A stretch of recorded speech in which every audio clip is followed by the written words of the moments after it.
Cette application Streamlit vous permet d'interroger des documents PDF qui ont été uploadés dans Snowflake. J'ai récupéré les rapports ESG, Environment, Social and Governance, de plusieurs marques du luxe, comme Chanel, Richemont, Chow Tai Fook, L'Oréal, Estée Lauder, Kering et LVMH. Et sur base de ces rapports, j'ai extrait le texte des PDF, donc plusieurs milliers de lignes de description de toutes les activités ESG de chacune de ces marques. Par exemple celui-ci, on voit des milliers de lignes d'explication de ce qu'ils font chez Richemont. Et ensuite, j'utilise Snowflake pour faire un résumé de chacun de ces rapports en quelques lignes. On apprend ce que fait Chanel, on apprend ce que fait Richemont, on apprend ce que fait Chow Tai Fook ou L'Oréal par exemple dans leur rapport de 2022.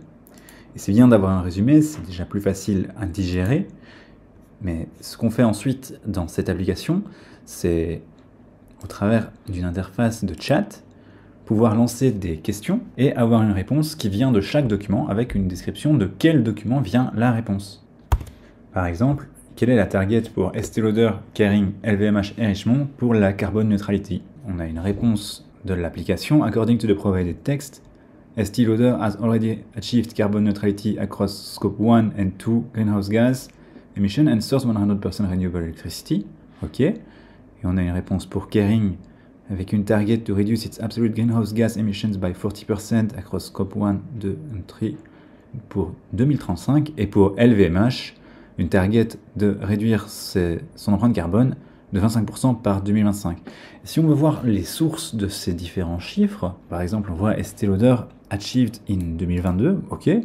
D'où est-ce que ça vient? On voit ici le quatrième rapport, Estée Lauder 2023. Donc on peut faire une recherche sur Streamlit ici, achieved, et on voit qu'il y a achieved dans Estée Lauder 2023. Si on ouvre un peu le contenu ici du chunk, on voit qu'ils écrivent « For the fourth year in a row, we have achieved carbon neutrality across Scope 1 and Scope 2 greenhouse gas emissions and source 100% renewable electricity ». Donc c'est de là que vient cette information. Et si on regarde par exemple pour Kering, ici, Kering, il disait avoir une target de réduire leurs absolute greenhouse gas emissions de 40% pour les scopes 1, 2 et 3 en 2035. Ici, réduire de 40% across scope 1, 2 et 3 of the greenhouse gas protocol by 2035. Donc on a un LLM qui va rechercher des informations dans nos différents documents PDF et qui nous l'envoie sous forme de texte. Voyons comment on a construit tout ça.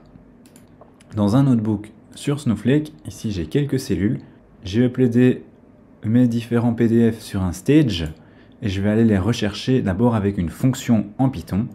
Donc je commence par importer les différentes librairies que je vais utiliser en Python. Je vais utiliser PyPDF2 pour récupérer le texte de mes PDF et je vais utiliser Snowpark pour me connecter à Snowflake. Et donc je commence par créer une fonction readPDF qui va rechercher le texte dans mes fichiers PDF. Je l'enregistre comme une fonction sur Snowflake que j'appelle extractPDF et j'y mets les deux dépendances que j'ai ici, Snowpark et PyPDF2. Et ensuite j'utilise cette fonction pour extraire mon texte.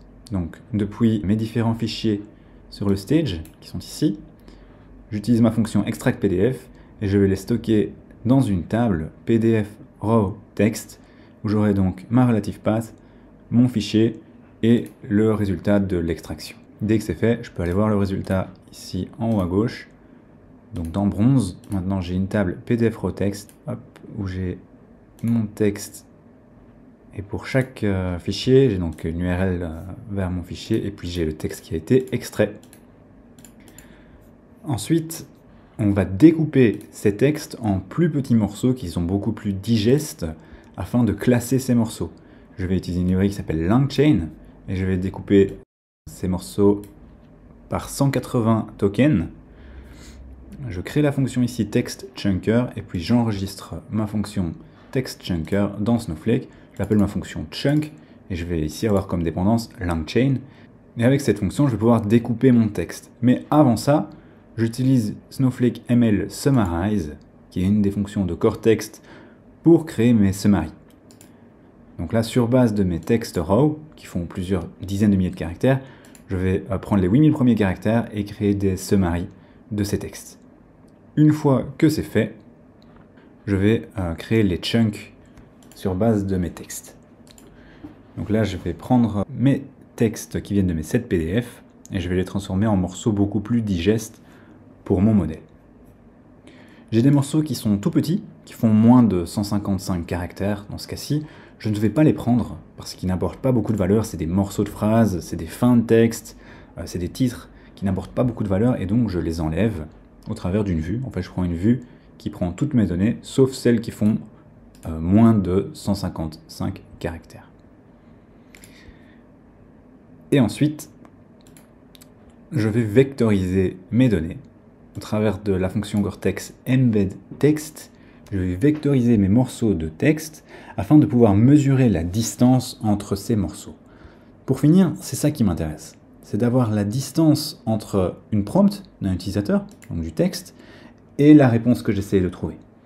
Par exemple, dans ce cas-ci, j'utilise ma fonction vector L2 distance et je lui passe du texte qui est lui-même vectorisé et qui est How do the sustainability goals of Richmond, Kering and LVMH align or differ in areas like climate action and responsible sourcing. Donc je vais vectoriser ce texte et puis je vais mesurer la distance entre ce texte et le texte que j'avais dans mes PDF. Et c'est sur base de cette distance que je vais retourner les 10 morceaux les plus proches. Par exemple, pour ce texte-ci, le morceau le plus proche, ici avec la distance la plus faible, c'était ceci, Launch of the 2025 Sustainability Strategy for Kering. Et donc ça, c'est sur la base de la distance vectorielle entre la prompt de l'utilisateur, qui est ici, et le texte que j'avais vectorisé à la base. On peut aller voir dans ma table Gold ici, vectoriser les informations que j'ai vectorisées. On voit que j'ai mes rapports, j'ai mes chunks, et le résultat de mon embedding, ce sont 4300 vecteurs. Si on fait une preview sur ces vecteurs, on peut voir que chaque vecteur ici est stocké dans Snowflake sous une forme vectorielle float 768. Et c'est ça que je vais comparer, c'est sur base de ça que je vais aller retrouver des distances. Donc ici, je peux refaire tourner cet exemple avec la distance vectorielle. J'aurai une distance entre ma prompt et ces différents morceaux qui proviennent de mes PDF. Et sur base de ça, je peux faire une réponse à mon utilisateur. La réponse qu'on recevait dans Streamlit, elle est calculée comme ceci. Donc, je calcule une distance entre ma prompt et mes PDF, et je récupère les 10 résultats qui sont les plus pertinents. Les 10 résultats qui ont la plus petite distance.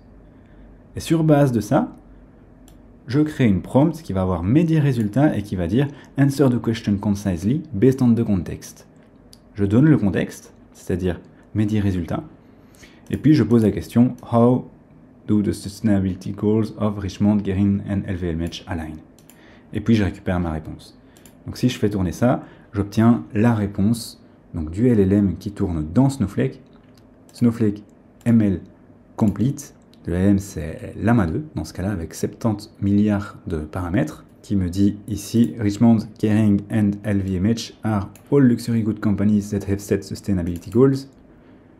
Et on voit ensuite les différences pour le climate action, donc les différentes targets qu'ils ont chez Richmond, chez Kering, chez LVMH, et au niveau du sourcing, les objectifs de sourcing de Richmond, de Kering, d'LVMH, et les différences qu'ils ont dans leur pratique. Et au final, je réutilise cette même fonction Snowflake ML Complete pour avoir mes réponses depuis Streamlit.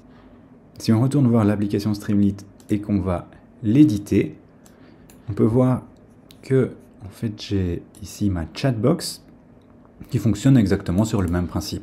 J'utilise Select Snowflake ML Complete, je donne le modèle que je veux utiliser, je donne mon début de prompt, je vais rechercher les 10 éléments les plus pertinents de mes PDF, et puis je repasse la question d'utilisateur. La question que j'ai récupérée ici dans la chatbox. Et puis pour l'explication, j'affiche les 10 éléments les plus pertinents en bas de l'écran. Et c'est tout simplement comme ça que je peux créer un chatbot qui me permet d'aller explorer des documents non structurés, dans ce cas-ci des PDF. Si vous voulez en apprendre plus, le blog qui a inspiré cette vidéo, c'est Build End-to-End RAG Applications with Snowflake Cortex, où on explique tout le flux de données qui est nécessaire pour répliquer ceci, donc c'est-à-dire importer des fichiers non structurés dans Snowflake, utiliser LangChain pour les découper en morceaux, créer des embeddings, donc des vecteurs dans Snowflake et stocker les vecteurs, ensuite mesurer la distance entre ces différents morceaux de PDF et la prompt de l'utilisateur, et puis renvoyer une réponse sur base du modèle Llama 2 dans Snowflake. Et pour ceux qui veulent aller encore plus loin, il y a des vidéos qui expliquent des cas d'usage plus avancés pour utiliser le Retrieval Augmented Generation avec la startup Llama Index sur Snowflake.